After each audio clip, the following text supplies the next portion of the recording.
Nawala ng tirahan ng mahigit 30 pamilya sa Las Piñas dahil sa sunog.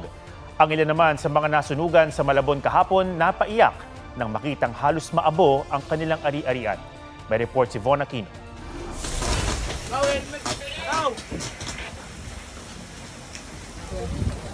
Nagputukan ng sala sa labat na kawad ng kuryente habang inaapula ng mga bumbero ang sunog na sumiklab pasado 1:00 ng hapon sa Gabriel Compound, Barangay Pulang Lupa, 1, Las Piñas City. Sa aerial video na ito, kita rin ang paglagablab ng apoy sa mga bahay. Tanaw din ang mga nasusunog na bahay mula sa C5 Road. Ayon sa mga residente, nakarinig daw sila ng pagputok na mangyari ang sunog. Pagputok na yun, nagtaka kami bakit saan kaya ito. Dito pala ng kapitbahay namin.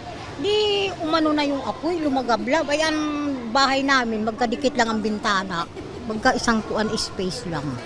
Umaano na yung hangin. Ay yung hangin, umaano na dun sa may bahay namin. Yung isang bahay, nasunog na. Ang bilis po nung apoy na kumalat. Lalo na po yung mga bahay po, yung iba puro kahoy. Ganun po, isa na po yung sa amin na. Ayon sa Las Piñas Bureau of Fire Protection, mabilis kumalat ang apoy dahil sa malakas na ihip ng hangin. Hindi rin daw naging madali na mapasok ng mga bumbero ang lugar. Yung entrada, medyo maliit, di ba? Pero kumasya naman yung mga maliliit nating fire truck na penetrator. So, ganun. Tapos doon sa likod, open naman. Umabot sa ikalawang alarma ang sunog at tuluyang naapula 3:23 p.m. Wala namang nasaktan o nasawi sa sunog na tumupok sa 10 bahay. Sa pagtaya ng BFP, aabot sa 1.5 million pesos ang pinsalad. Pansamantala namang tumuloy sa covered court ng Bernabe Compound ang 33 pamilyang nasunugan. Nasa 3 evacuation centers naman ang mga nasunugan sa Barangay Katmon sa Malabon kahapon. Mahigit 7 oras ang itinagal bago tuluyang naapula ang sunog mag-aalas 12 ng hating gabi. Wala halos mapakinabangan ang mga residente sa mga natupok na bahay. Walang natira. Walang natitira, sir. Hindi namin alam kung paano mag-umpisa ulit, sir. Hindi namin alam kung makakatayo pa kami dahil walang-wala nga po eh.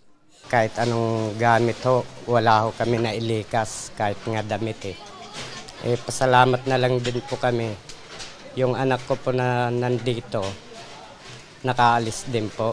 Sa kabila ng malawak na pinsala, walang naitalang nasawi.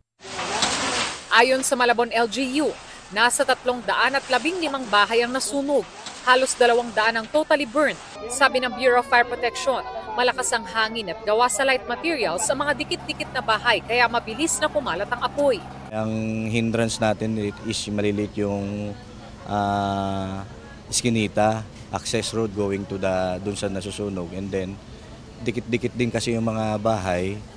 And then, yung mga tao habang i-evacuate na, nandun kami, hindi kami makapasok agad-agaran dahil sa mga gamit nila.